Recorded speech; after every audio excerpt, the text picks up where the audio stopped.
来是有关着军购案的进度，昨第3届进行着调野协商，因为无共识，散会改5月初6才过来处理。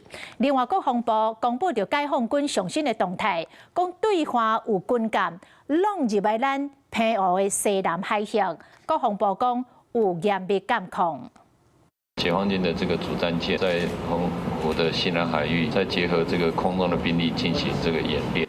廖德中款国防部长郭立雄讲，敌情威胁未当激放，向国防随公布侦测到强军的驱逐舰、甲护卫舰等等编队进入澎湖西南边海域的活动，会保持严密的监控。今麦上要紧的是要安怎强化战力。处理军售后再处理商购或者伪制啊，就最底的这个支撑，整批来说是多少？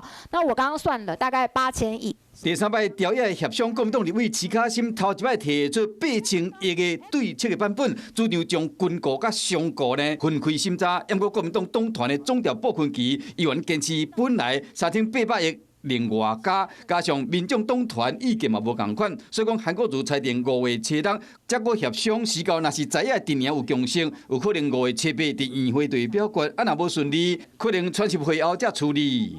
蔡其昌总召有讲说，傅昆萁总召不同意，就有很多人要见缝插针。重大的议题啊，为求慎重，好，经过一次大会的研商，我觉得这个程序上是很正常的。徐巧芯昨天说他觉得这次处理对美军购就好。我们都知道共机共建每天都在侵扰台湾，那这拖延的每一天、每一个月、每一年，那到底是对谁有利？